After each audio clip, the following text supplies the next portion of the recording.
What a great week. We have had massive court victories, guys, back to back this week long. Guys, Aaron Dorr here, Chris Dorr, going to break down for you guys what has the liberals in fits right now all across the country. Rage. From Biden to attorneys general to little commies in your neighborhood. Everyone is pissed off because Clarence Thomas did it again. He upheld the rule of law again, and he has struck down. He has struck down the Trump era. Let's be honest, the Trump era bump stock ban here in America. It is a massive victory for gun owners, a 6-3 opinion today. It's a huge victory for all of us. Yeah, and we've got just one recommendation for those of you who are ticked off about this. It's cope and seethe. Cope and seethe. Because we wish nothing better for you than to do that. Aaron, if we could have a visual picture of what's going on right now in a lot of these, like if we could see them in their little holes. Do you have a picture of what these people look like right now? There it is. That's it. That's it. That's exactly it. Cope and seethe and scream.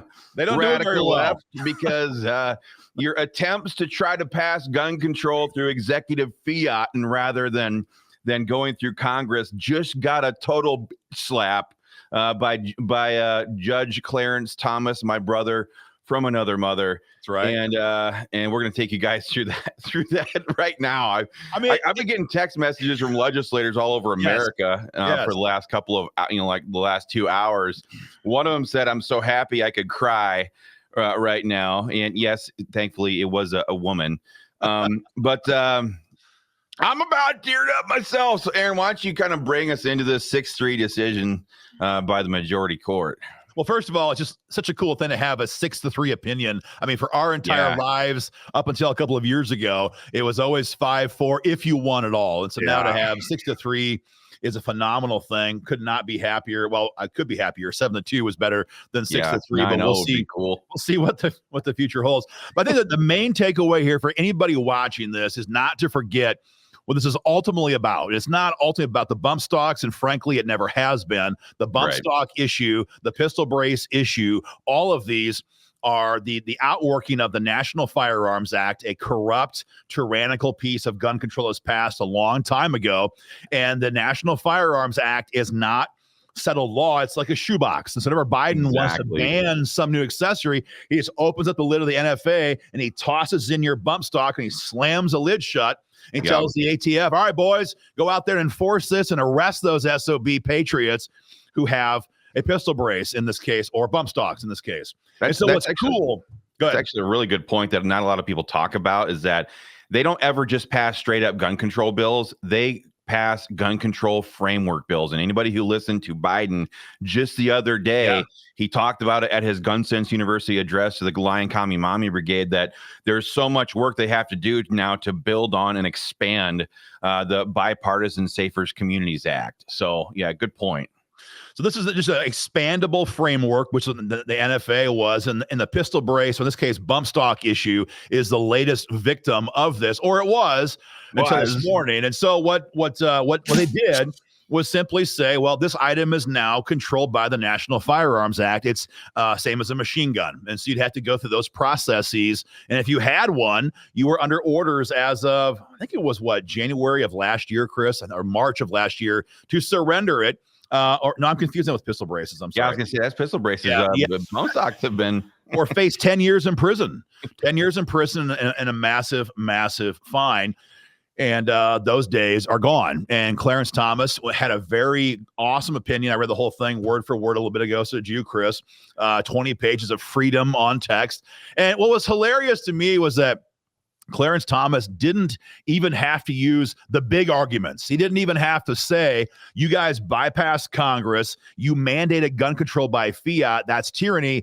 He didn't even have to do that. All he did was he beat Biden's ass by using his own arguments against him about what a machine gun actually is.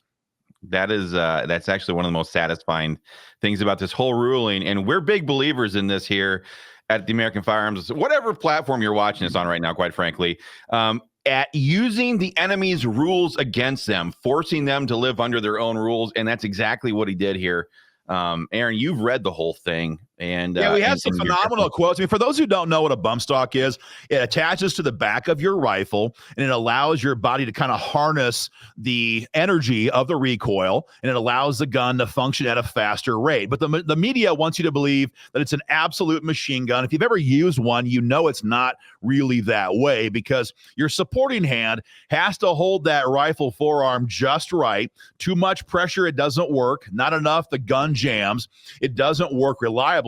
And that's what Clarence Thomas said. He said that the gun requires two hands. It is not simply a single depression of the trigger to function as a full auto. And he said, we conclude that semi-automatic rifles equipped with a bump stock is not a machine gun because it does not fire more than one shot by a single function of the trigger. And he even, Chris, you saw this, he even went so far as to have drawings in the opinion to show the ATF, because everyone's watched Dettelbach, right? You've watched him in hearings. I've been there in hearings with Dettelbach, and they'll ask him, what's a machine gun? What's a pistol brace? What's a bump stock? And Dettelbach's always like, I don't know. So Clarence Thomas, Dettelbach, hey, I'm going to fall on this sword. Dettelbach is your classic Northern Ohio brain dead liberal. He really has no clue, but he's riding for the brand because he's made his entire life career a public service of being a slave for the left. So yeah, that's exactly what Clarence Thomas is not. Yeah, he put the drawings in the decision so that Dettelbach can Google and find out what the hell is a machine gun. And so he showed him, this is what a machine gun is. This is what a bump stock is. And it does not allow the firearm to be operated by a single press of the trigger at full auto capacity. He made it so that the crayon eaters like this one could actually figure out what was going on or what he was meaning by it. So. He had one more quote too. He said that a bump stock is not a machine gun for a second reason. Even if a semi-automatic rifle with a bump stock could fire more than one shot by a single function of the trigger, it would not be able to do so automatically. And that's where he explained in detail, I'm talking about paragraphs and paragraphs, how it needs a supporting hand to make the rifle function the right way with a bump stock. He wrote this like he's been an Army Special Forces firearms instructor for like 20 years. It's amazing the detail he went into. It's actually a really good point, and it leaves me sitting here begging. I really want to know the answer to this question. Does this guy actually know guns that thoroughly himself? And I wouldn't be surprised because, he probably goes out to the good old boy clubs on the outskirts of up there in Maryland somewhere. I'm sure he can find some special forces boys to go shooting with. Or does he have like some awesome based legal clerks that are like totally kitted out and could come in there and explain this to him and say, here, boss, this is how this works. This is why these guys are fools. I want to know. What's cool about it too was I was telling you, Chris, a minute ago. So Clarence Thomas, he's obviously the workhorse for gun owners when it comes to all things in the Second Amendment right now.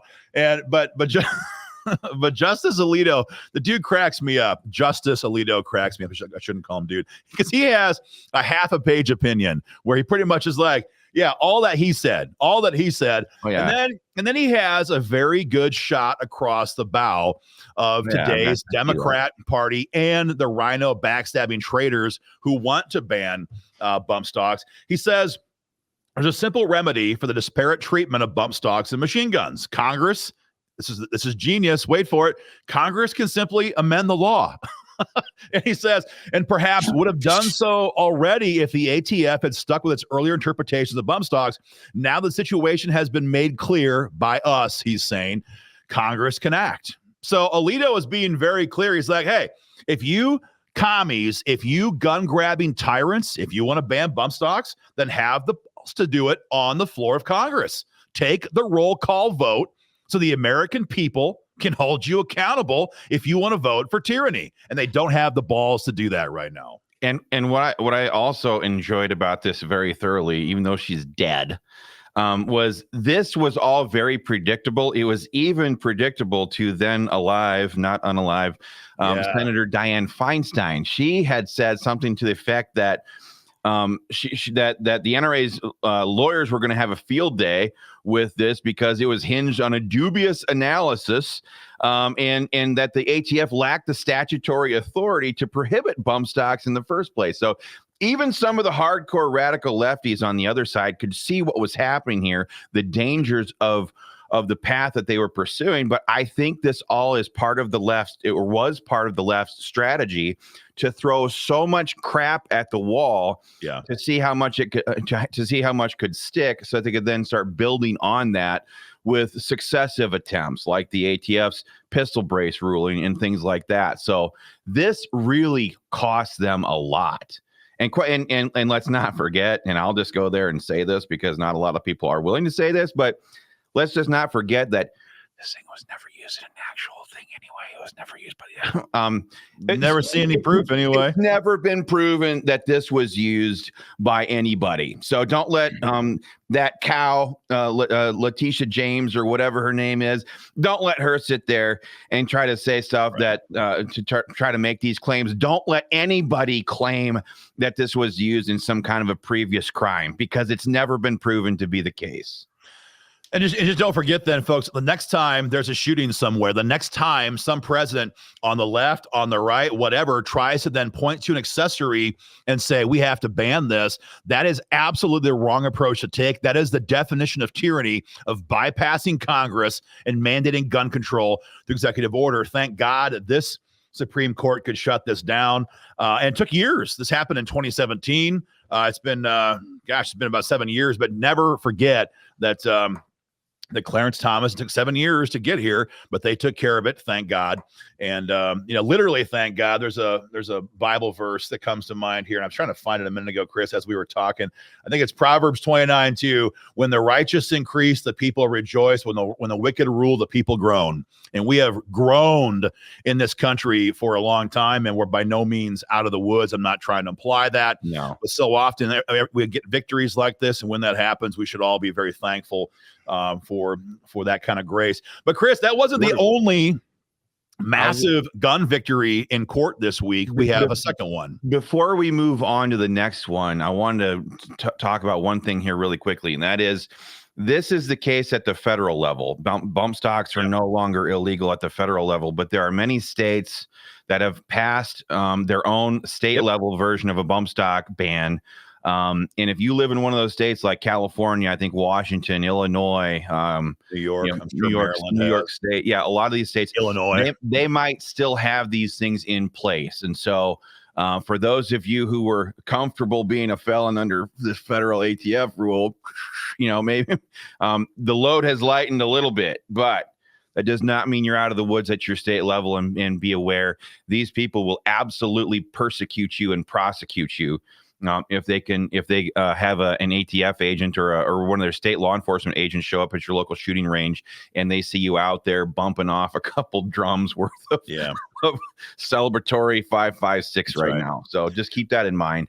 But the good news for folks in these blue states is that, number one, let's just be honest, if you ever contemplate going to a red state, now you have these freedoms available to you, which you would not have had otherwise, number one. And number two, this is the continual death knell of administrative gun control from this White House, or frankly, any other White House as well. So they can mandate gun control left, right, and center, but we're hearing on a repeat basis now is that it will not survive in court. So there's a lot of reasons to be thankful either way. But yes, if your state bans them, your state bans them, and you have to be very careful to be aware of those laws. But the big one, the second big one for the week, Chris, it's been a twofer, is the pistol brace issue. And everyone's been watching this. This has been going on for a long time.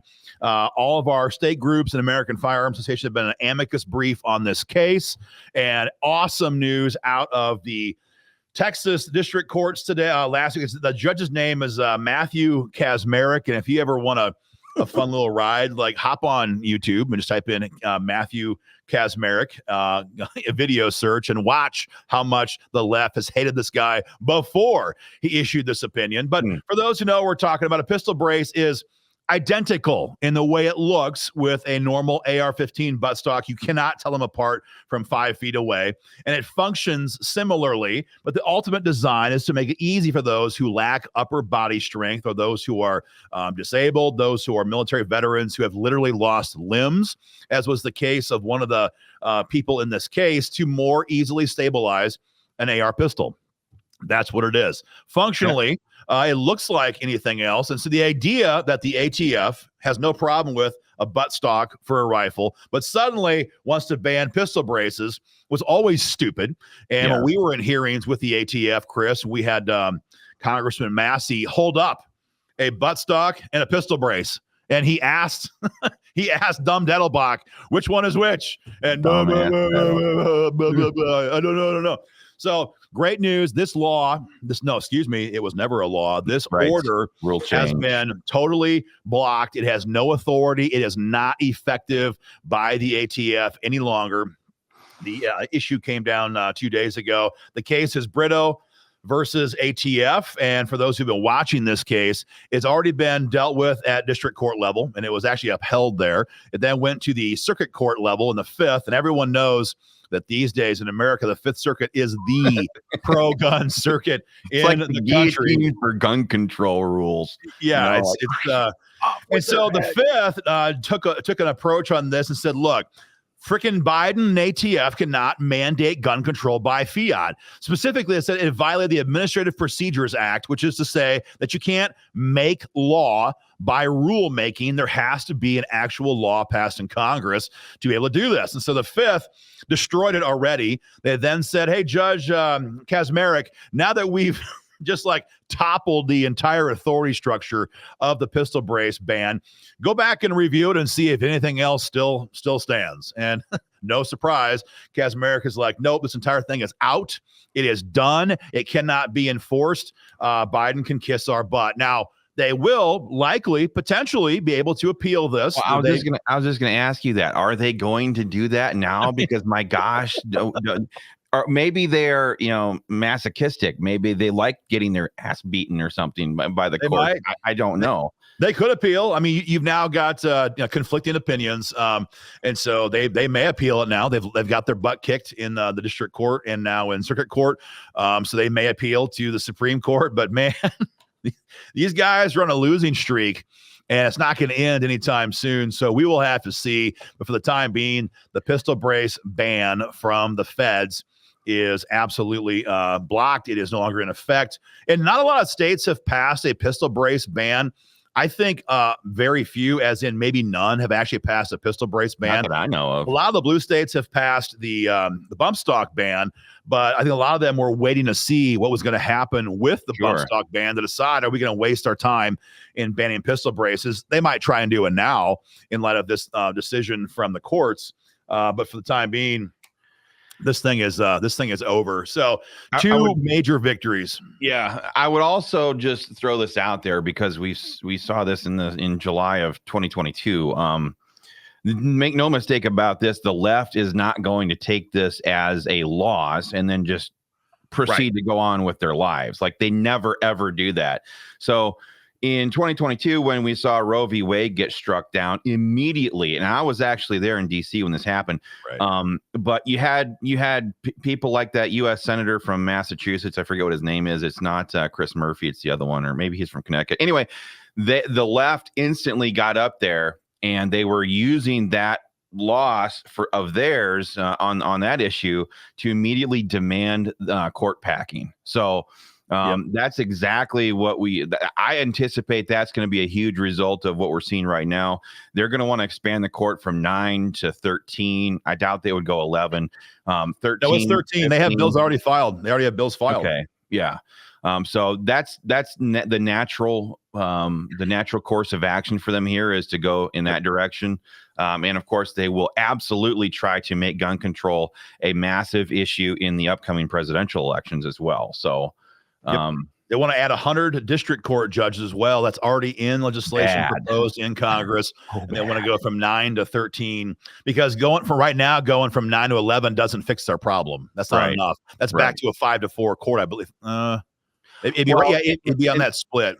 And then also by having a larger bench, it allows them to get, more time and opportunities then to swap out different people when they get control. So their goal is then, if they get in, they want to get the youngest people possible in there so they can have long-term, tenures on the bench, and give them ample opportunity to replace them the next time a lefty gets elected. So, like Justice Brown, for example. Ketanji Brown is very young. She'll be there for decades and decades and decades. And she's just dumber than hell. She came in to find a woman. She came in to find a woman. That's look inside her own pants or down her own shirt to figure out exactly what she is. So that's how stupid. I mean, that's how dumb these people are. For those who are asking what does come next at the Supreme Court level after the elections in November, because nothing's going to happen between now and November, but what's going to happen next? Well, Sonia Sotomayor, who was confirmed in 2009, now travels with a medic whenever she travels longer distances. No, you can Google it. It's all over the news. I mean, it's everywhere. She's going to Starbucks nearby if she gets to do that. No problem. But when she travels distances, she has to bring a medic because her diabetes, how you pronounce it, depends on what part of the country you live in. Yeah, it's bad enough that she has to have a medic with her when she travels. So the next president will undoubtedly be appointing at least one, nominee to the Supreme Court. Of course, President Trump put 3 justices on the Supreme Court. It is ironic that President Trump is the one who made a huge mistake and banned bump stocks by executive authority. However, the same justices that he put on the court said, no, that's not how this works. And we're going to strike that down. And of course, the Biden White House went all in with Merrick Garland to help uphold that decision in the Supreme Court. And there it is. There it is. My man. I mean, that guy is fighting. Put that back up there. You can just tell. You look at that guy's face, like he's fighting hard to keep that smirk off his face because this guy is he's done more to safeguard freedom through God's common grace than any Republican Congress that we've had in our lifetime. And any Republican president, frankly, that we've had in our lifetime when it comes to the Second Amendment. So every other special interest group gets a payoff when Republicans get power. I mean, every single other special interest group. But what have gun owners ever gotten legislatively for all of the work that they do to get control of Congress and the White House? Not one thing, and far worse than that, they get shivved in the ribs. I'm sick and tired of that. Yep. Anyway, guys, that's the wrap up for right now. It's a great victory. We're very thankful to be a part of this for you through our legal team and our amicus briefs. Much more to come. These issues are not going to go away. We have upcoming cases on Biden redefining what a gun dealer is, and much more is coming. As Chris said, they're not going to take this loss and simply go home. But for today and for this weekend, pop off, dump a mag for Clarence Thomas. Dump a mag for Clarence Thomas, even if it's 50 cents around right now. Dump a mag for Clarence Thomas and be thankful for this massive victory we had this week in court. Much more to come, guys.